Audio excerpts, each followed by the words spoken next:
भाजपकडे देणग्यांचा ओघ सुरूच 2023-24 या वर्षात कंपन्या, ट्रस्ट आणि लोकांकडून वैयक्तिक स्वरूपात तब्बल 2200 कोटी रुपयांच्या देणग्या.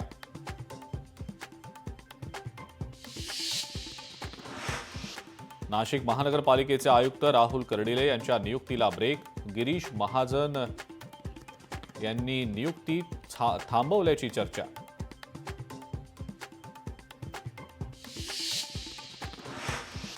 महानगरपालिकेच्या विरोधात ठाकरेंच्या शिवसेनेचं आज मुंबईमध्ये आंदोलन. बेस्टला मदत करण्याच्या पालिकेच्या निर्णयाविरोधात निषेध.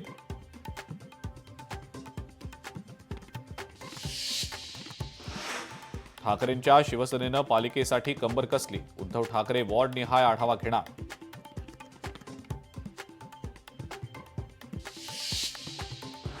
सोलापुरातल्या बिबट्या आणि वाघांचा बंदोबस्त करा. शेती पंपांना दिवसा वीज पुरवठा करा. आमदार दिलीप सोपल यांचे राज्याच्या वनमंत्र्यांना साकडं.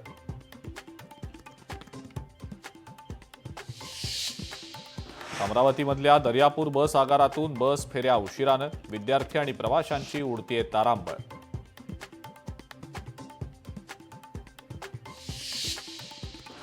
केंद्र सरकारकडून गावांसाठी एक मोठी घोषणा. गावातल्या प्राथमिक सहकारी संस्थांमधनं तब्बल 32 सुविधा मिळणार.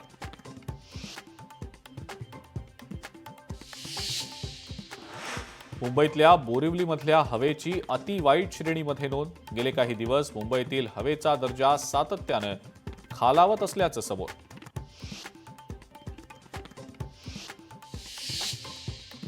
मुंबईमध्ये मोबाईल कंपन्यांकडून 94 कोटींचा प्रॉपर्टी टॅक्स थकीत. वसुलीसाठी मुंबई पालिकेचं राज्य सरकारला पत्र.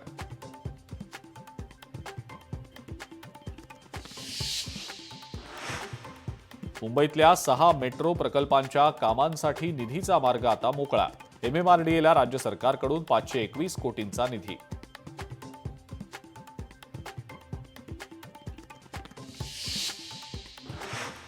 नव्या वर्षामध्ये कांदा रडवणार. महाराष्ट्रात गतवर्षीच्या तुलनेत यंदा कांदा लागवडीच्या क्षेत्रात 1.25 लाख हेक्टरची घट.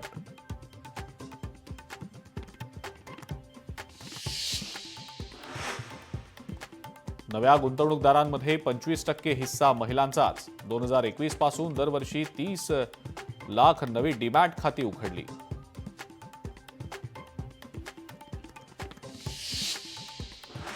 प्राथमिक शिक्षणाचा पायाच कच्चा. मराठवाड्यातल्या 29% विद्यार्थ्यांना मराठी वाचताच येत नाही.